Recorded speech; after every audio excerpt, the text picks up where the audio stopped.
Hey guys, Lizardlea here for 4 Heavenly Beasts, day 94.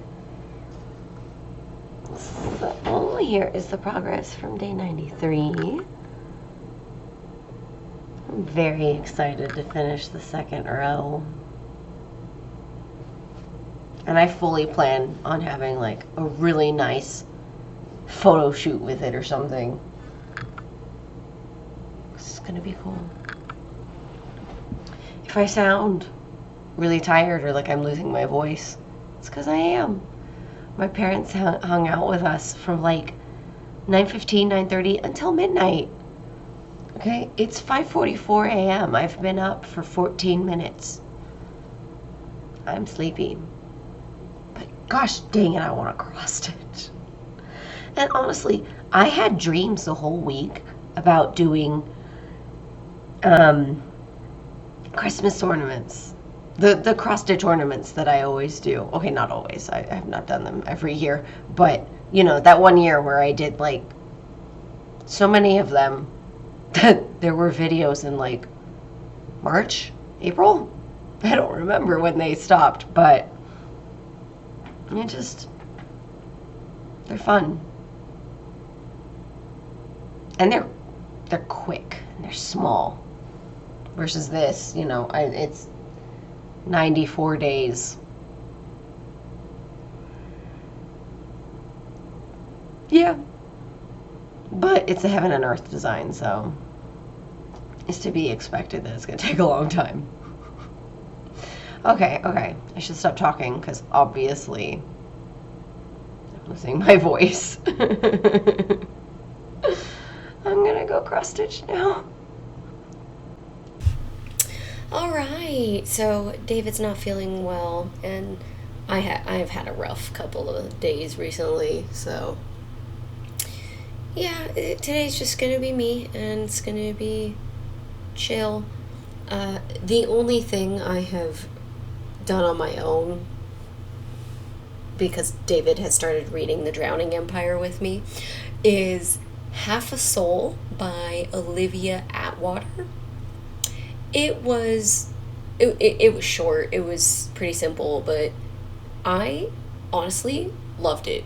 It was spectacular. So I'm not good at summaries, so I'm just gonna read this and then I'll discuss it. It follows Theodora Eddings, a young woman who lost half her soul to a fairy and now lacks emotions like fear and embarrassment. She becomes entangled with the powerful and uncouth Lord Saucier, Elias Wilder, while navigating London society and a mysterious sleeping plague affecting children. So, if that alone already sounds intriguing to you, I absolutely recommend you read it. It did feel kind of like a fairy tale, and not like a Grimm's Brothers one, because it's happy and it's really sweet. I genuinely really liked it. I don't know if I'll ever reread it. A big part of that is because I don't physically have it. I bought the audiobook. And okay, I feel bad that I just said that. The voice actress did a great job. That was not me saying I won't listen to it because of her. It's just, if I have a lot of free time, I want to read a new book, It was really good, though. I have zero regrets buying it and listening to it. Loved it. If that was not enough for you, or you just simply aren't interested in reading it, I will discuss it a little bit more now. So she actually goes by Dora, and honestly, like, this isn't a spoiler, it's literally how it opens. Dora is out. I want to say she's actually by like a stream, maybe a little bit of a river. And, like, she's just enjoying herself. When this man happens upon her, and he almost frightens her on a visceral level. Like, like her subconscious is just like, what the heck is going on? And I will say, if I get any of these things wrong, I did read this like a month ago, maybe more than a month ago, and I've read several other books since, so it's not my fault if I'm wrong, just, it's not intentional. And she's just like, yeah, I think I need to go. And he's like, your mother made a promise to me, and I'm taking what I'm owed. And he just like, he reaches out, and this is where he gets half of her soul. And then her cousin shows up, and she has, like a little iron pair of scissors, and she stabs the dude, and he freaks out. I don't know if the cousin immediately knew that that was a fairy or not. I feel like probably, but I don't know. It doesn't matter. She gets the scissors out of him, and he runs off. And then she's worrying about Dora, and Dora's just like, oh, I should probably be freaking out right now, especially because my cousin's freaking out, but I feel fine. And that's the start of her journey. Sorry, I keep yawning. I had a lame night. So,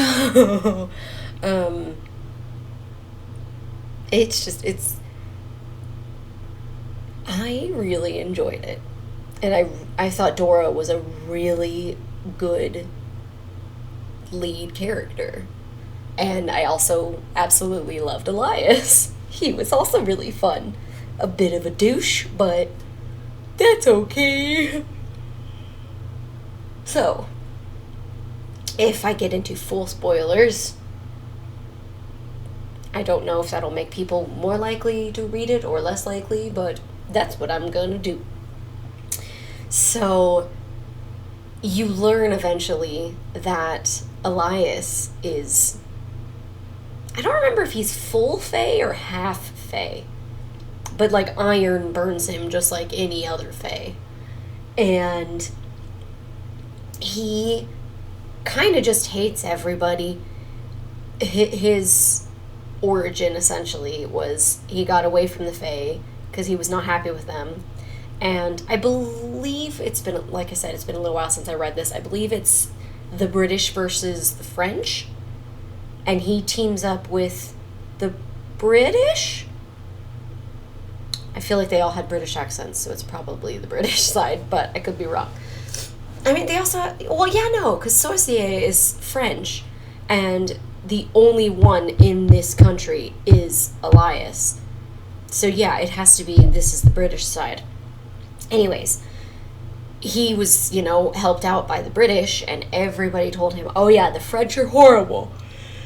They're the worst. We can't work with them because yada, yada, yada, yada. And Faye can't lie. So he just assumes it's the same for everyone else. So, like, it takes him a very, very long time even just to understand, like, sarcasm, So, he's spectacular at it himself, though. He's gotten there. But so he believes them, and then they get into this huge war, and he gets involved with it, and he's like, what the heck? The British are just as horrible as the French. Like, humans are just evil. What the hell? But one of the, essentially the princes of the kingdom for the British saves his life. And then Elias ends up saving his life, and that prince actually loses an arm in one of the fights, and Elias builds him a new one, so he just has this big silver arm, which I thought was super cool. But he's the only one because Elias is part fae or full fae, whatever it is. And he's not going around giving people limbs. But that's his best friend, the one who saved his life. So he feels inclined to help him, and he wants to. I loved so many of the dynamics in this book. Dora and her cousin, loved it. I hated Dora's aunt because she was. I mean, I guess it's kind of the times. It's kind of the same reason I wasn't a fan of Elizabeth's mother in Pride and Prejudice. You know, you care about your child, and all the other ones can go to hell. So she is so upset that her daughter loves her cousin and is, like essentially almost an outcast in society because she's always with her cousin and she's always worrying about her cousin, and her cousin doesn't have the proper emotions to understand, oh, I shouldn't have said that. I shouldn't be embarrassed about saying that. Oops. Oh well. And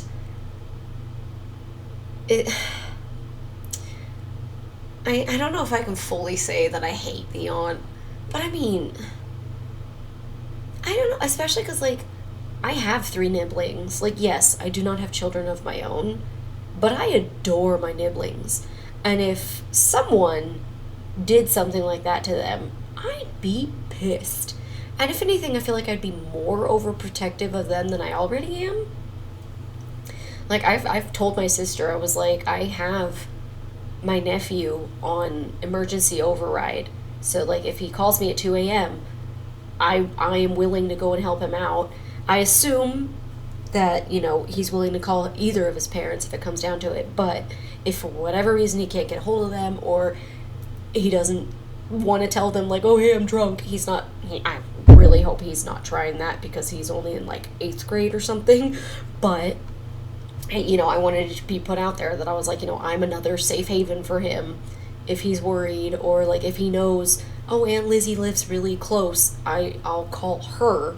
He's more than welcome to. I'm going to wait a couple years until I tell him that because, again, 8th grade. He's a baby, all right? He only just got his own phone. But,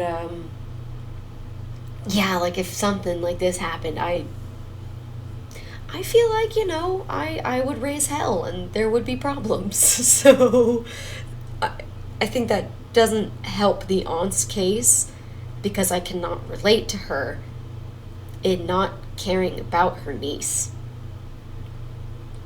It does seem realistic, especially for the times, though, just like what I was saying with Pride and Prejudice. She's so obsessed with getting all of her daughters into, happy, advantageous marriages because she has nothing else. She only has her daughters. And, she wants what's best for them. But, man, she had some mean, nasty things to say about Lizzie's best friend, and it was not cool, I ain't about that life. But yes, okay. Full spoilers for anybody that has zero intentions of reading the book. Dora and Elias end up together. And what I kind of hoped for but didn't see coming, Dora does not get the other half of her soul back.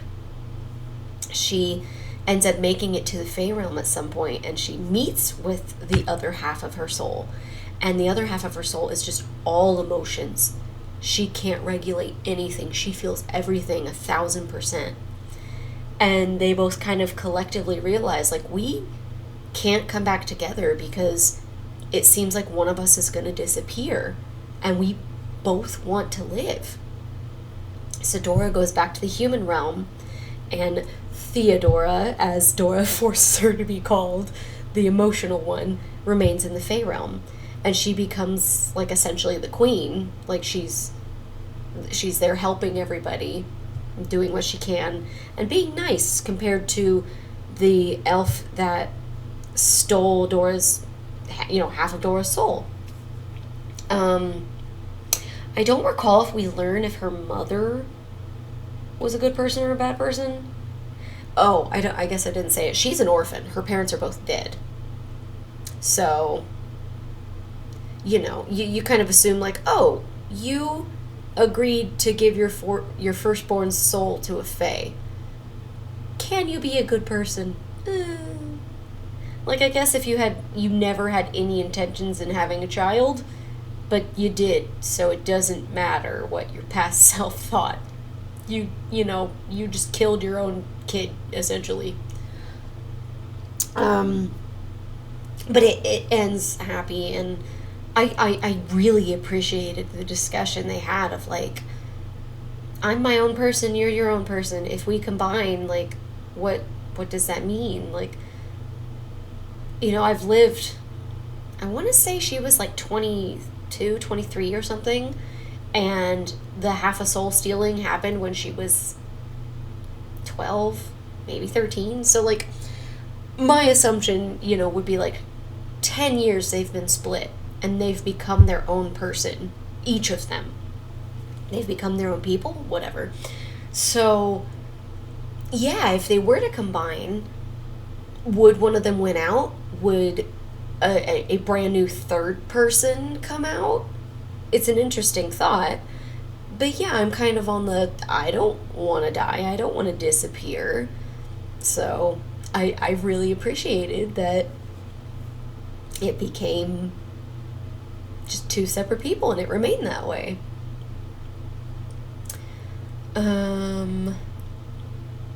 Yeah. The sleeping plague was really intriguing because it was, it only affected children, and they would just fall asleep and they would never wake up until eventually they passed away, And when Dora makes it to the Fey realm, she learns the sleeping children are here. They're in the Fey realm. And this same elf who stole half her soul is literally enslaving the children. And it's so weird. He has, so, like, I'm just going to go with a generic number. 30 kids, all right? 15 of them are braiding rope, plaiting it, whatever you want to say. And the other 15 are undoing it. And it just, like, that's all they do. It's so weird. But, I mean, that is how they present the Fae, as just being like these, otherworldly, will never fully understand what they're doing. I mean, he was all about, like, propriety and thinking that, like, he was better than others because, British Regency or something. Like, I don't know. It was so bizarre, which I enjoyed because, yeah, he's Fae. He shouldn't be acting like a normal human. But they were, like, kind of trying to emulate humans. It was very interesting.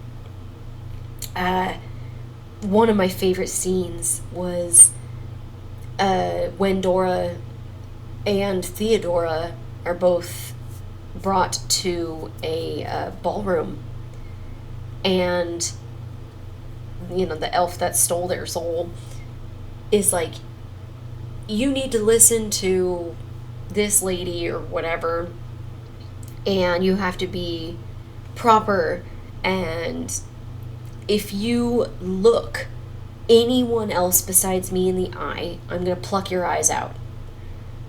It was either him or the attendant that said that, but, either way, it's like, don't want to lose my eyes, so not sure how I'm going to dance around, like, I'm probably going to step on people. Well, no, turns out, until she is directly introduced to someone, they're all invisible to her. So it was really funny. She's dancing with a guy who, she's introduced to, so she can see him, and of course she can't look him in the eye, so she's just, like, staring at his chest or off to the side or whatever, and she's constantly bumping into other people because they're invisible and she can't see them. And she doesn't know the dances, of course. They're not the normal British dances. I loved it. I loved that whole scene. And then suddenly, this person is brought up and introduced to her, but she can already see him, and she's just like, what the heck? Like, why can I see this person? I can still see my former dance partner, so I know it's not the same person. What's going on? And then he speaks, and she's like, oh my god, it's Elias. What the heck is Elias doing here? So that's when she learns, he's Fae, and Of course, she can see him because she's already been introduced to him. Ugh, I loved it, seriously. I mean, I've been talking for like 20 minutes about it. I really liked the book. I highly recommend it personally. I don't think I have any like major complaints about it. I wish it were a little longer. Granted, I often have a complaint when things are too long of like, you could have cut crap out. So honestly, if they'd put more in, it probably would have been a bunch of crap. But because I liked it so much, it would have been crap I enjoyed. I'm a dork, I know. Alright, and now I'm just gonna talk about the stupid random questions that I have. Because, like I said, David, or at least I think I said it, I don't know, I might have thought it and not said it. I'm reading The Drowning Empire by Andrea Stewart? I'm not sure how to pronounce it, sorry. And I'm on the third book. David is on the second book. He started it because I really enjoyed the first one. And yeah, I don't want to talk about that without him since we're both reading it now. Okay, so we're on 11. If you could give your younger self one piece of advice, what would it be?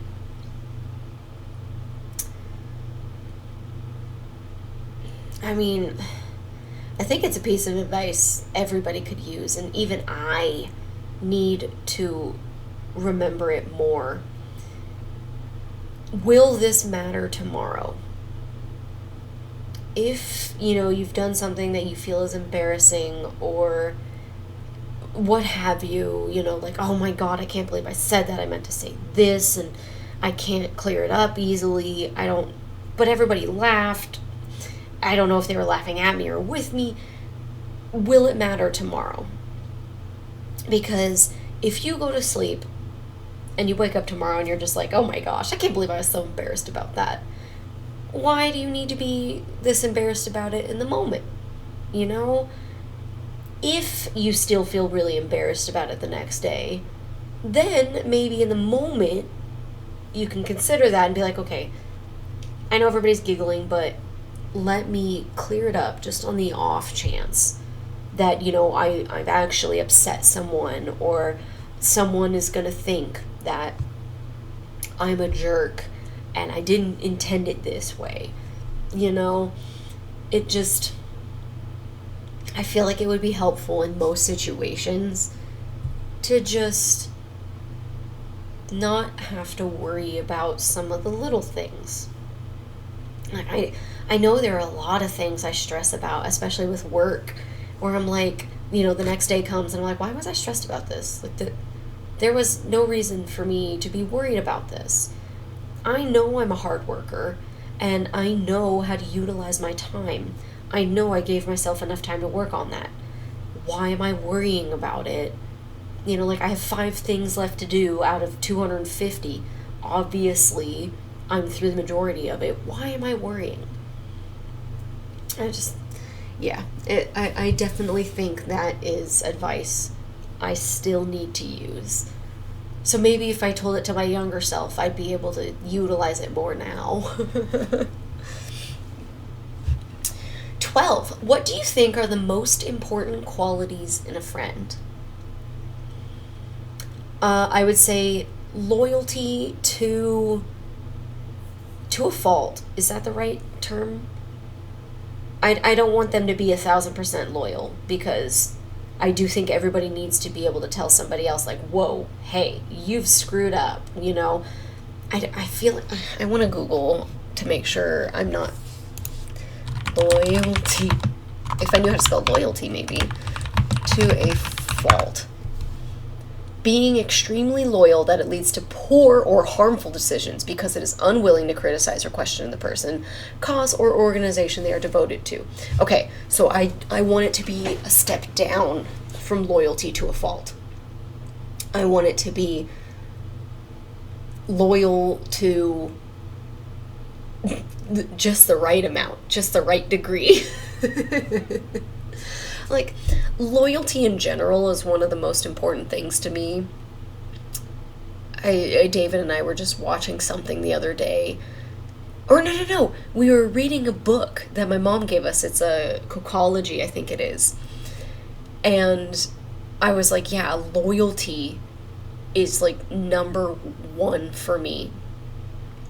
And I mean, and that's not to say that it has to be loyalty to me. If I see two friends and I'm trying to, become their friend, and I see they're really loyal to each other, that is amazing to me, because loyalty, I think, is really important. I like to think I'm really loyal. I mean, if you screw me over, I'm not going to be loyal anymore, because, yeah, you screwed me over. That's not something a loyal friend would do to one another. But,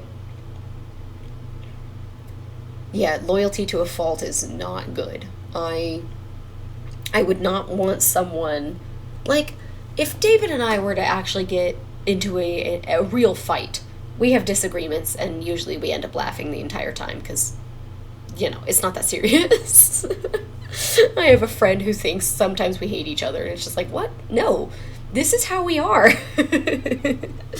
So, if we got into a genuine disagreement, and someone was like, they listened to what I had to say, and they listened to what David had to say, and they're like, okay, I think David's right, but Liz is my better friend. I'm going to say that she's right, because loyalty to a fault. I would not appreciate that. Like, I want to hear, oh no, Liz, I think David's right about this one. I don't want them to be mean about it, but I do think being able to be objective is infinitely more helpful than just, oh no, I'm right here, I'm with you always. Like, no, there are times when I'm wrong. And I think there are times when I call myself out of like, oh yeah, that was me being a jerk. I said that. My bad.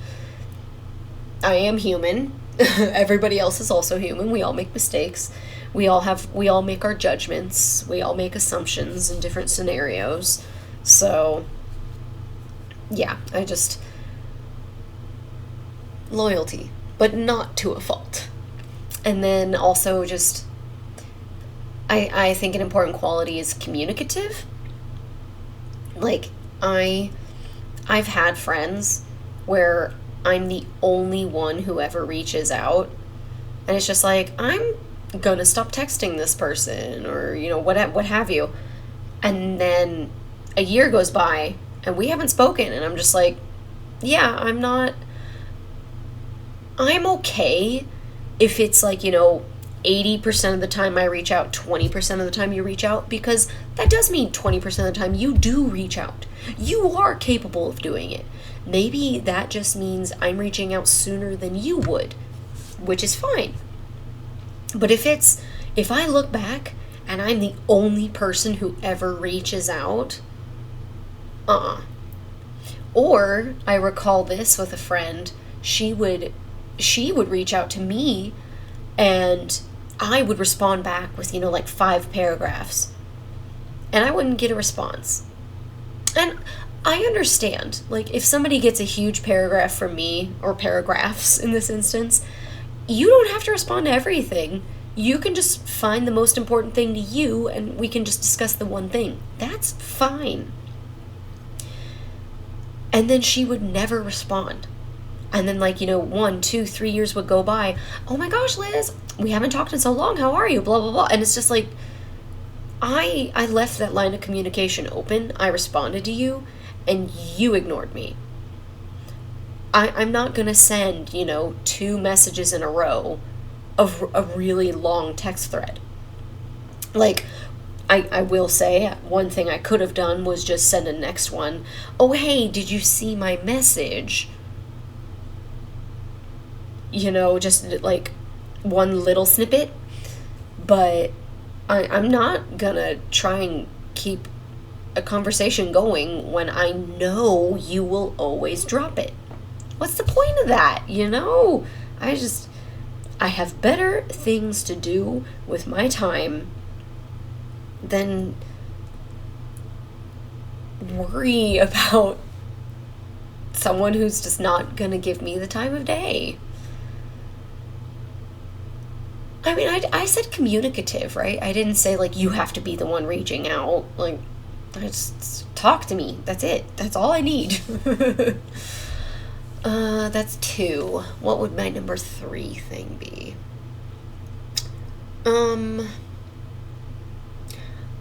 It might be broad, but I feel like willingness is important.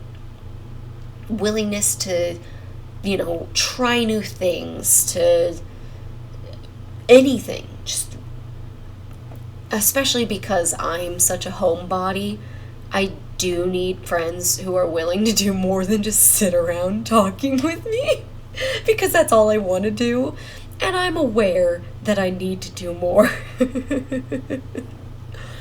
But I mean, honestly though, the willingness to come over, hang out for hours and chat, I feel like that still falls under the willingness umbrella.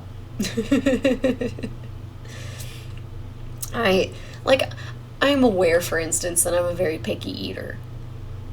I'm willing, I try to go to new places, and I've discovered a lot of things that I actually really enjoy eating, that before meeting David, I would have been like, yeah, no, I hate that. I'm not going to eat that. What are you talking about? Like, the steak, especially medium rare, is like one of my favorite things in the world now. It's so good. Versus prior to him, I'd only had well done steak, and that is disgusting. So I was just like, I don't like steak. I didn't understand the different levels of how you can cook a steak. I just thought it was well done, and I was like, it's nasty. It's just rubber. I don't know how anyone can eat this rubber and pretend that it's good. But, yeah, just willingness. Yeah, okay. I'm going to move on now. If you could change one aspect of society, what would it be?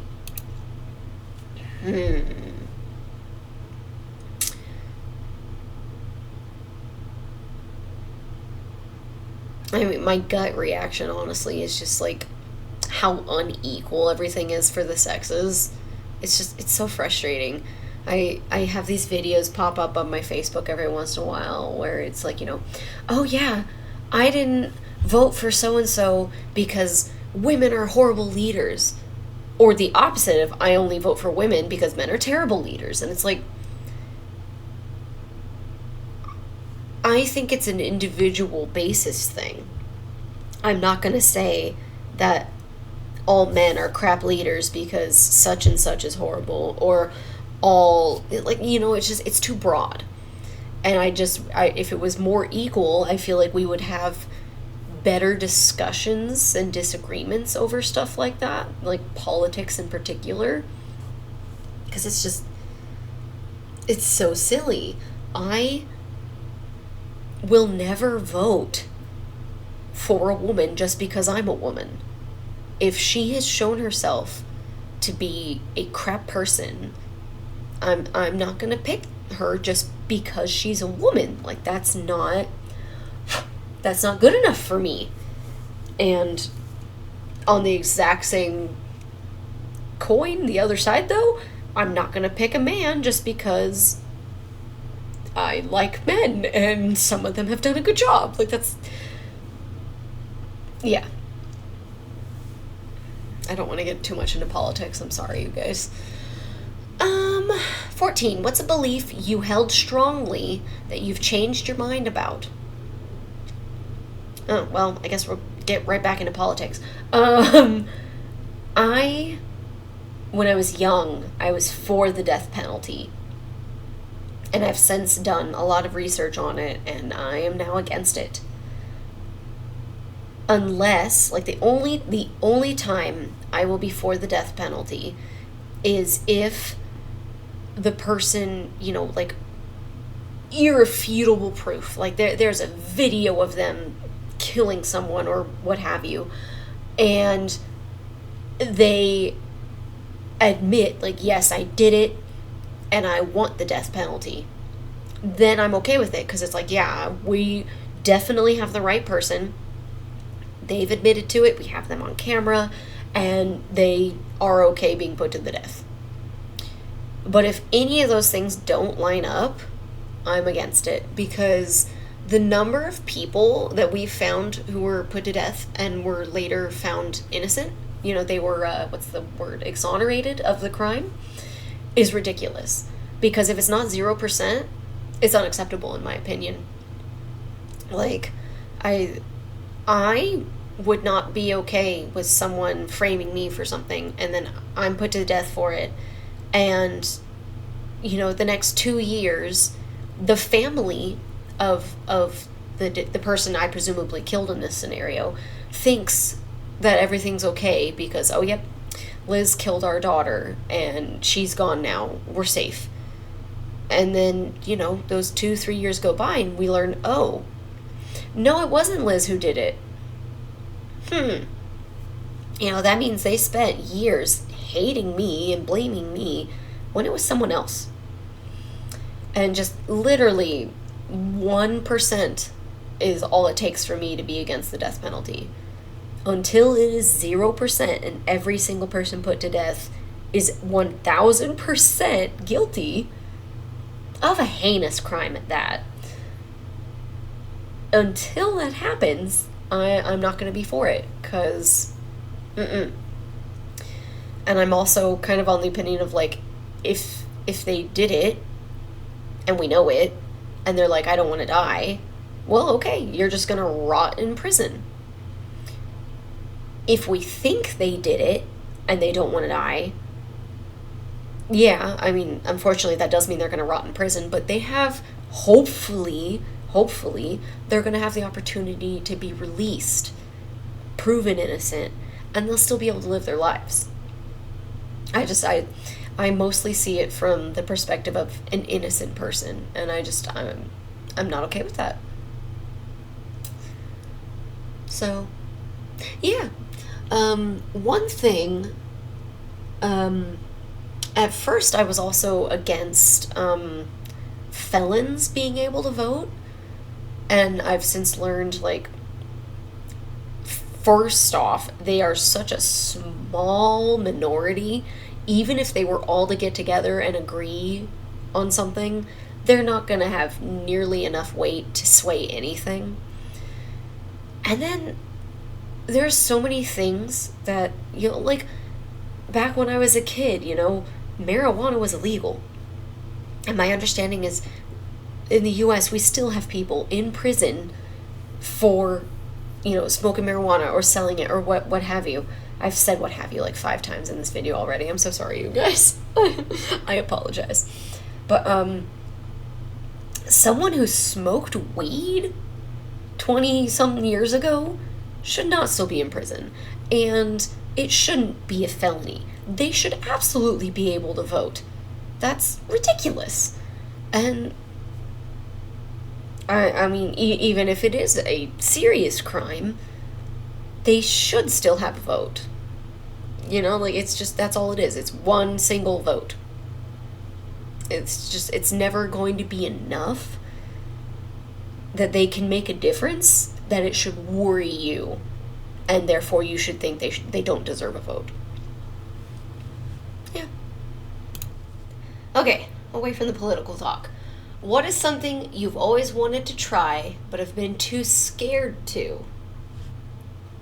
I know there are things I'm too scared to try, but I'm not excited to. Like, I literally don't want to. I will never go bungee jumping. I'm just not gonna do it. And once upon a time, I thought, like, skydiving would be fun. But meh. I don't know. I don't know if it's become a, like, I'd be excited, but I'm too scared, so much as a, like, I've just read enough horror stories that I'm no longer interested. I don't know. What's something I've always wanted to try? I don't know. I feel like the things that I've always wanted to try, I eventually just try. Like, I always wanted to try being a dungeon master in a D&D game, and I've done that now. I've done it for, like, more than 10 sessions. Granted, it's been across, like, 6 or 7 years or something, but I've still done it, and I've learned I freaking love it, and I'm always nervous for the next session, but I think I do okay. Well, okay. Maybe it's cosplay. I've always wanted to try and cosplay, but I just, I don't know if it's necessarily that I'm too scared to. Because when I was working at Michael's, the entire week of Halloween, I would dress up. I didn't make anything, I just purchased it, which some people would say is cosplay. Some people would say is not. I'm not a cosplayer, so I don't feel comfortable saying, yes, it's okay to have store-bought stuff, or no, it's not okay. Like, it's none of my business. I personally don't care if someone purchased, their costume from Wish.com, or if they spent hundreds upon hundreds upon hundreds of dollars and hours on a costume they made themselves. I think both are awesome. So I am not on a high horse about this because I don't get to have an opinion. I'm not part of the community. Let's see. I didn't necessarily ask David out on a date, but I did push for it. And I was super nervous about it, but I was like, he's hot. He's funny. I like him. I want him. Versus younger Liz absolutely was way too afraid to ever ask anybody out on a date, because I've met so many men who now I look back and I'm like, oh my God, why did I give them the time of day? Who, at one point or another told me, if a girl asked me out, I would say no, because even if I liked her, because I want to be the one to ask her out. It's emasculating for her to ask me out. If I knew what I knew now, I would have laughed in their faces and been like, wow, I hope you never get a girl, because a normal man would love the fact that somebody else is going out on a limb and asking them. Because, it's scary. If you're into that person, that is an automatic green flag of oh my God, they're into me too. Otherwise they wouldn't have asked me out on a date. Anyways. I was initially really scared about cross-stitching on YouTube, and I still have a blast with it. I still love cross-stitching. I think I always will. Yeah, I don't know. I'm sure there are things, but they're not coming to my mind right now.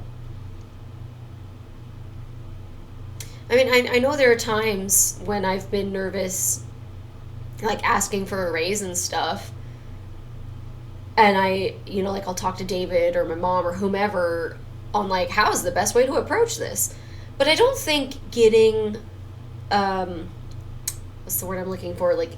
Outside reassurances or outside help, I don't think that is in any way a problem to doing something you're scared to. So, meh.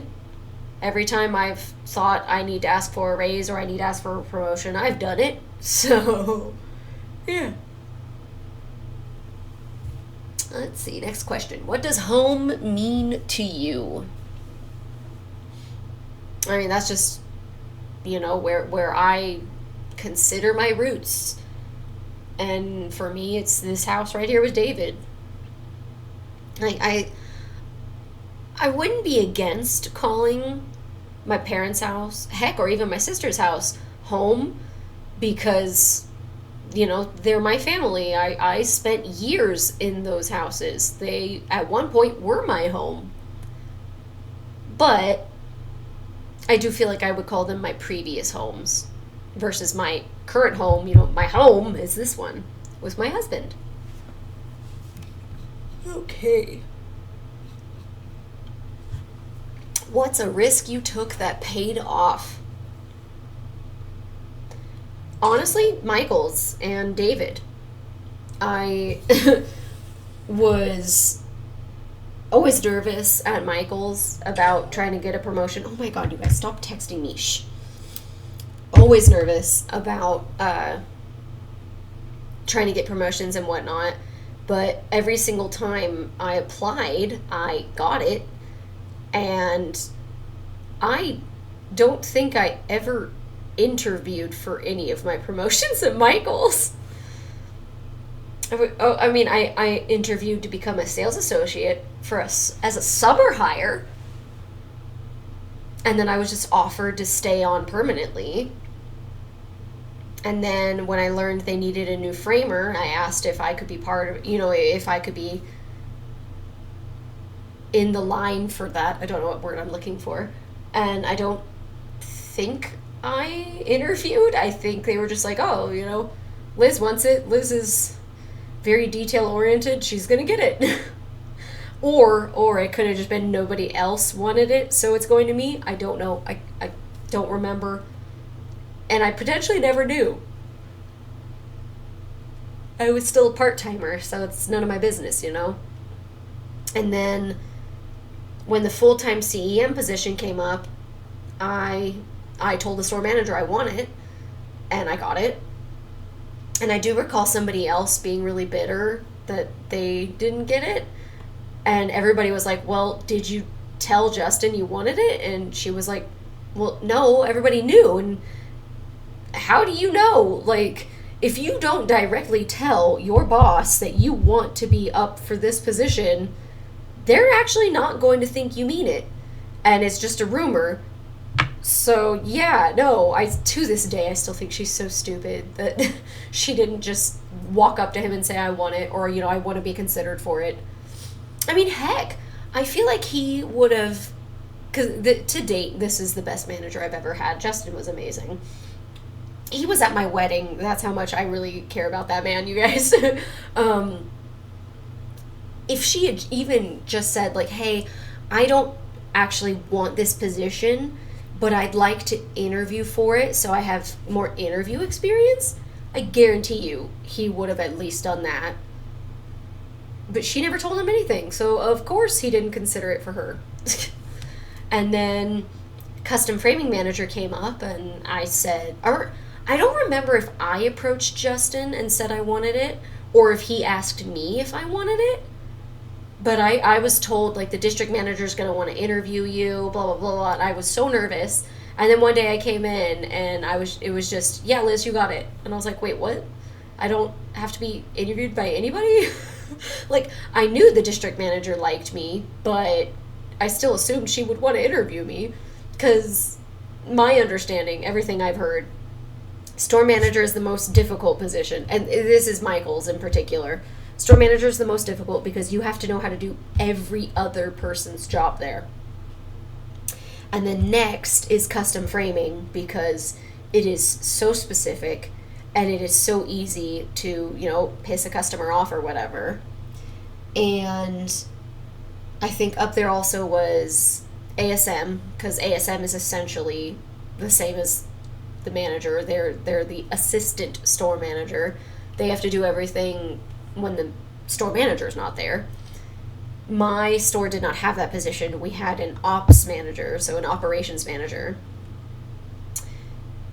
which I don't know. I never got to do that position.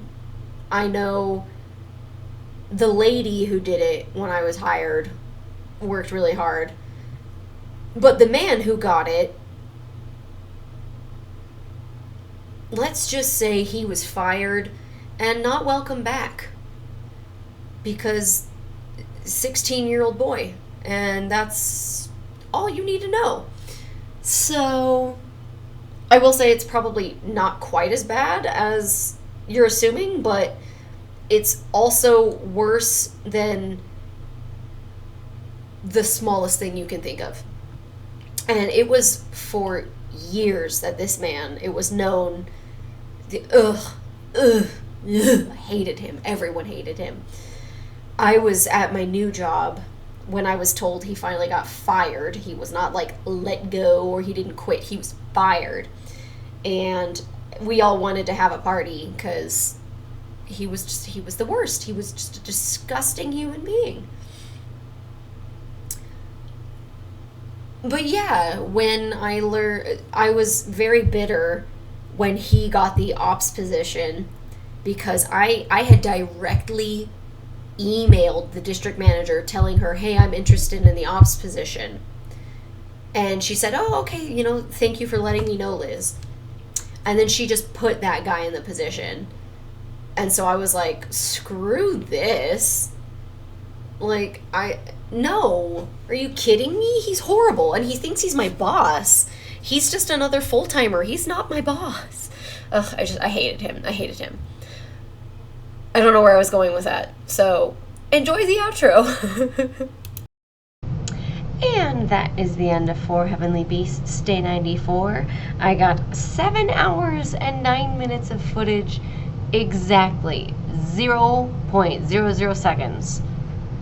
I know that's not the first time that's happened, but I feel like it's only the second time, maybe the third. I don't know. I want to continue, but boy, I'm getting so tired. I got such little sleep last night, and it's getting dark, and I'm on the dark colors. I finished so many colors. Like, there's so many. I think there's only 4 dark ones or something like that. So I'm currently on 939. Obviously, I still have 310. And I feel like there's like a couple more, but the majority of it is this 939. The dragon looks so good.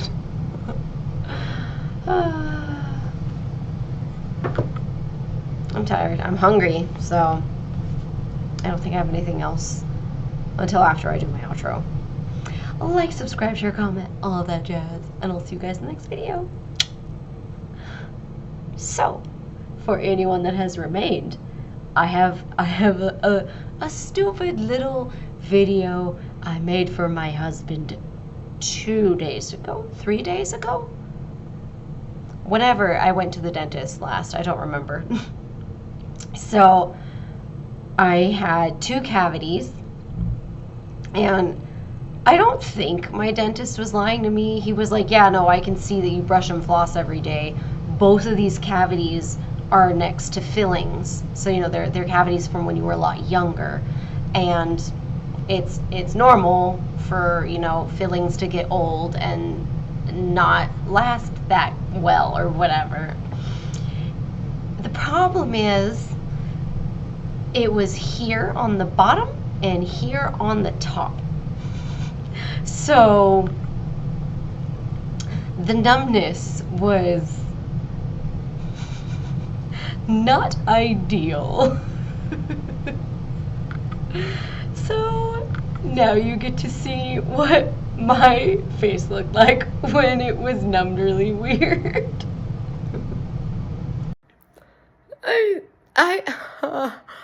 I had a cavity here and here, so I'm numbed in both of those spots, and my smile reflects that.